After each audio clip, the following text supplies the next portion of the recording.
वो एक्सिस जो कि टॉर्क के पैरेलल हो, ठीक है।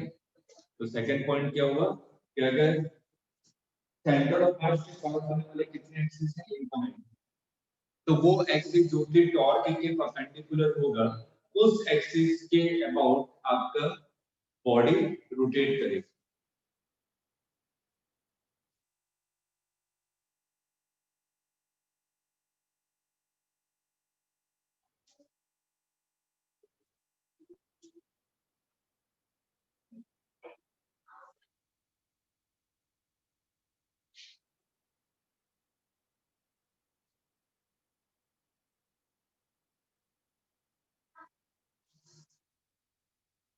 हो गया?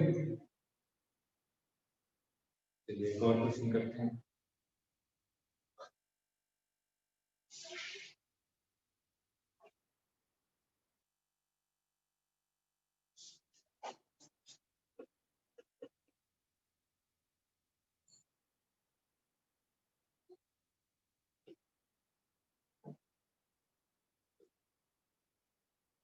मान लीजिए एक रॉड है, इसको आपने टेबल पर रख दिया, रॉड की लेंथ कितनी है आपके 10 मीटर, ठीक।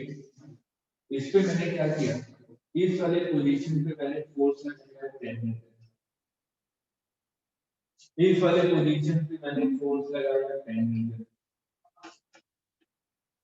और ये इससे कितना एंगल पे है, 37 डिग्री, ठीक है। तो क्वेश्चन क्या पूछा गया, लिखिए find magnitude, direction and position of third force. Find magnitude, direction, and position of third force so that body is in equilibrium. Body is in equilibrium.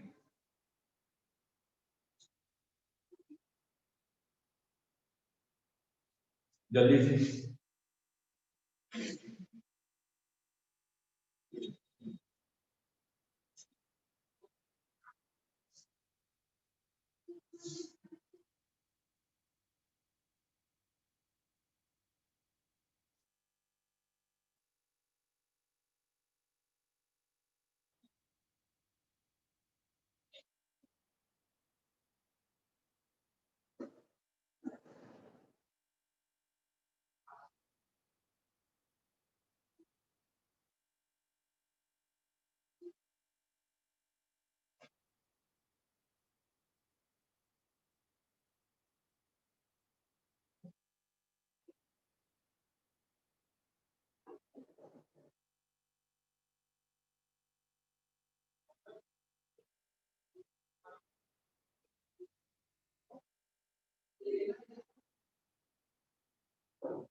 Sir 4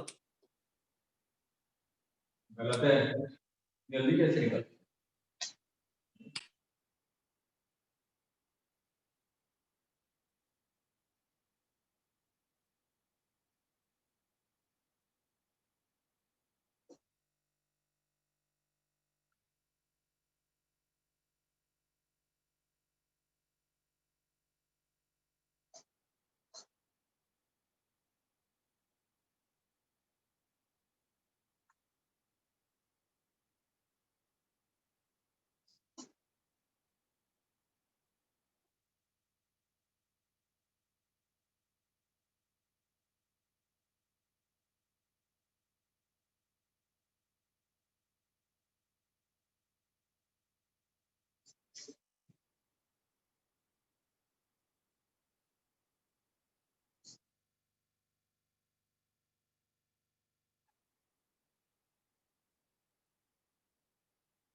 देखिए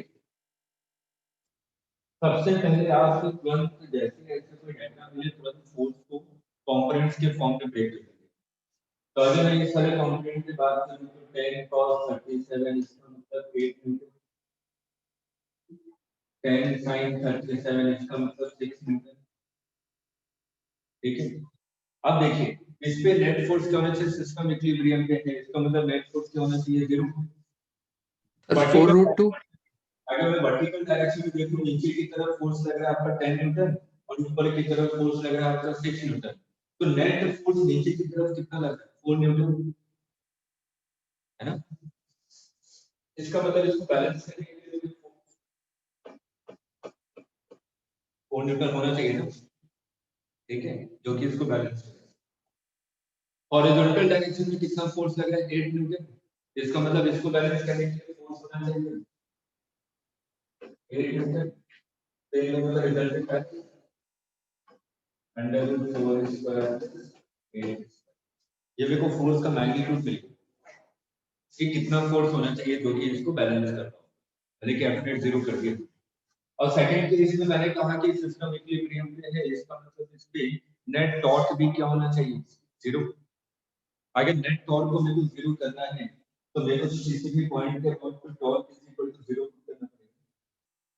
तो मैंने मान लिया कि ये पॉइंट बन गया, ए पॉइंट के बाद मेरे को टॉर्क को 0 करना है। 6 न्यूटन के कारण टॉर्क 0 क्योंकि इसी पॉइंट से पास हो रहा है, ठीक है। मतलब कि सिंपल 8 न्यूटन के कारण टॉर्क 0 क्योंकि इसी पॉइंट से पास हो रहा है। इस वाले 8 न्यूटन के कारण टॉर्क 0 क्योंकि ये भी इसी पॉइंट से पास हो रहा है, ठीक है। अब मैंने मान लिया ये डिस्टेंस आपकी x है, तो ये डिस्टेंस कितनी हो जाएगी, 10 4 न्यूटन के कारण टॉर्क कितना हो जाएगा, 4 × 10⁻⁻⁶।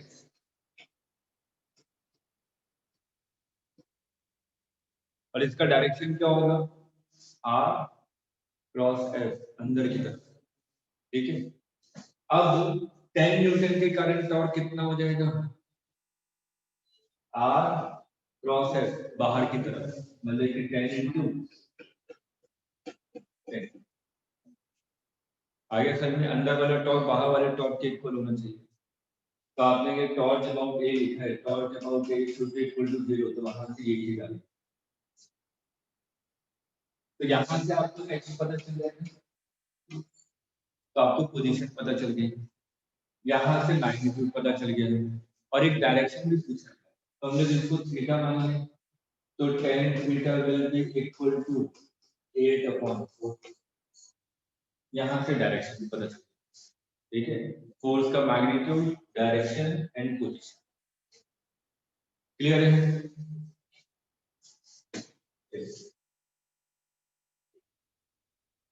सर यहाँ से x की वैल्यू माइनस में है।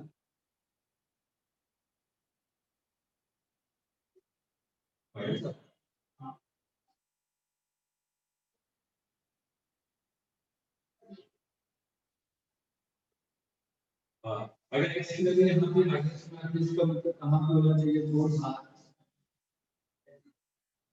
किसी और पोजीशन, ठीक है। लेकिन मैंने यहाँ से मेजर किया था ना, x आपने यहाँ से लिया, तो ये क्या होना चाहिए, फोर्स यहाँ पे कहीं पे होना चाहिए, इस वाले पॉइंट पे, इस वाले पॉइंट पे राइट। चलो यहाँ तो 10 कुछ गड़बड़ तो नहीं किया, देखिए फोर्स इनटू परपेंडिकुलर इससे सही किया है। 10 न्यूटन के कारण सब माइनस में क्योंकि फोर्स का पूरे डायरेक्शन में 10 न्यूटन इक्वल टू कर, हाँ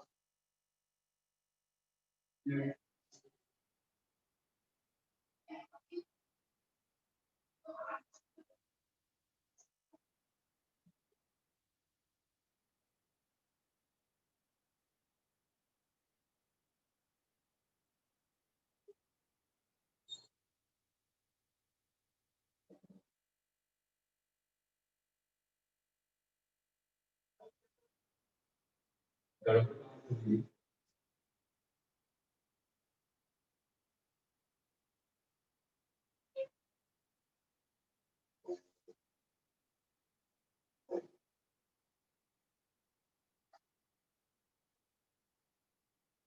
एक बार देखिए क्रॉस चेक कीजिए, माइनस को मतलब देखिए तो इससे बाहर निकल जाएगा, रॉड के बाहर तो फोर्स प्रोवाइड ही नहीं कर सकते हैं।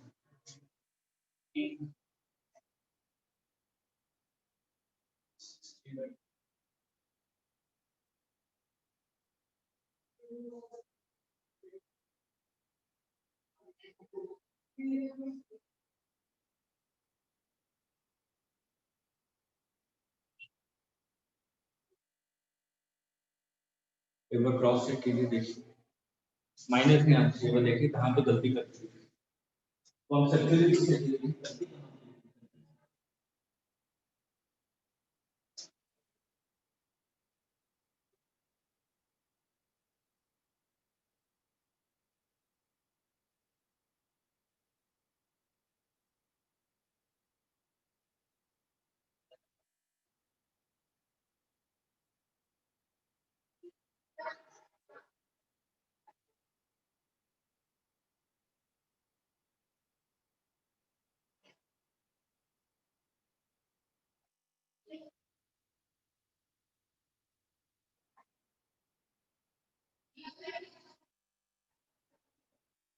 सर 4 न्यूटन फोर्स की डायरेक्शन।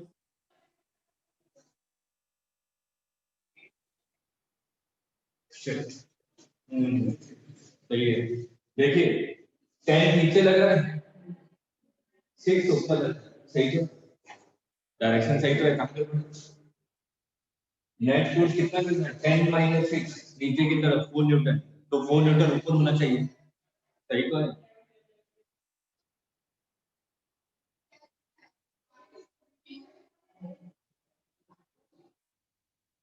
एक बार देखिए देखिए कहीं पे सिली मिस्टेक हुआ है, बस एक बार देखिए कहाँ पे।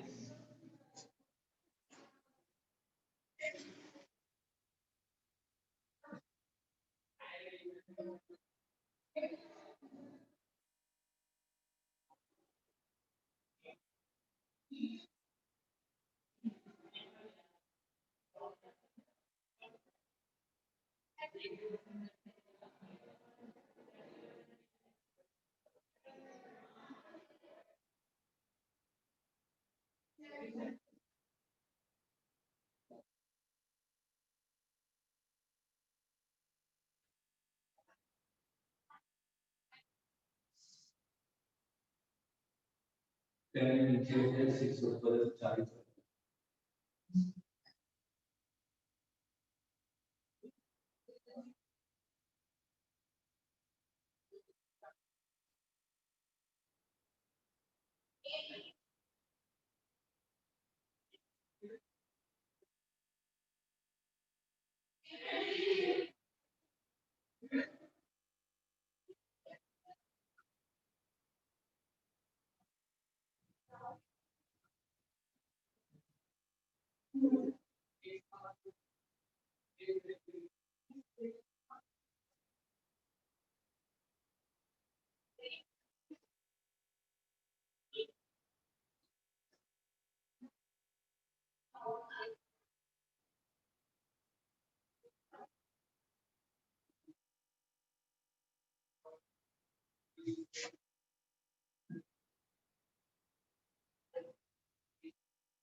देखिए देखिए देखिए इस वाले क्वेश्चन में तो टॉर्क ये सिस्टम आपका इक्विलिब्रियम में है 4 न्यूटन के कारण तो तभी हो सकता है जब ये बाहर जाए। सिंपल कपल को अगर हम टॉर्क के बारे में देखें तो टॉर्क में फोर्स की मैग्नीट्यूड को कम करके तो डिस्टेंस बढ़ाना पड़ेगा, है ना। 10 न्यूटन के कारण कितने डिस्टेंस पर 10 मीटर, मतलब कि 4 न्यूटन के कारण चाहिए 4 न्यूटन तो बाहर ही जाएगा, लेकिन 4 न्यूटन बाहर चला गया तो रॉड के बाहर में तो इसको नेट फोर्स जीरो करेगा नहीं, क्योंकि रॉड का एक्सिस्ट ही नहीं करता।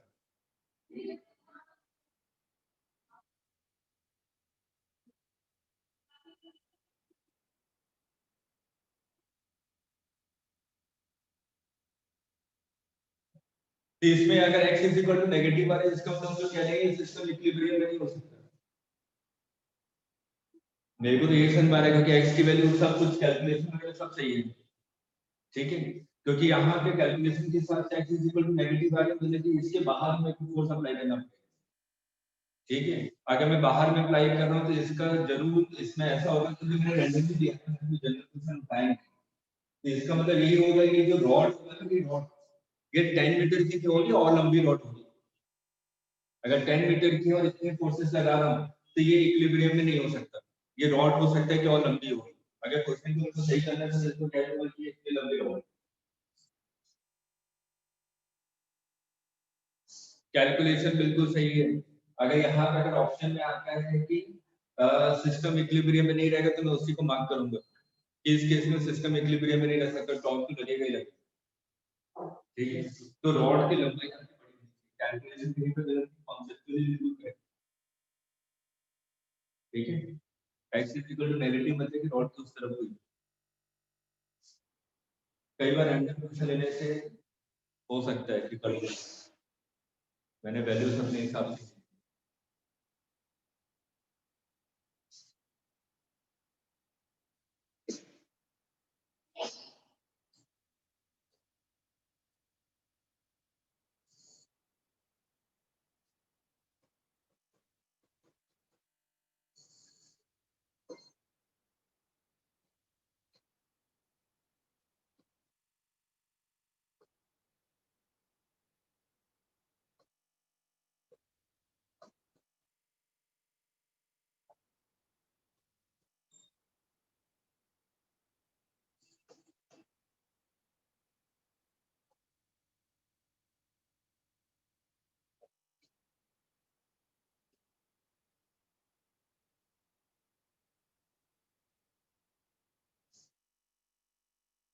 find friction and contact force so that ladder is in equilibrium। एक लैडर है जो कि दीवार के सहारे आपने खड़ा कर दिया और इसमें एक आदमी भी खड़ा है 60 kg का at a distance of 3 meter from the top।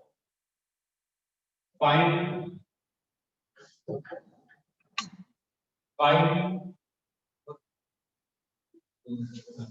find contact force and friction so that ladder is in equilibrium।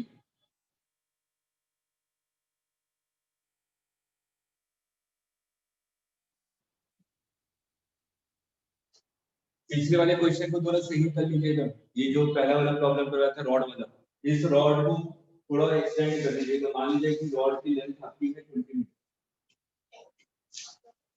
और ये सब फोर्सेस लगे तब ये क्वेश्चन करेक्ट हो जाएगा। रॉड की लेंथ को 20 मीटर कर दीजिएगा और सब वही डेटा है उस पुराने वाले क्वेश्चन।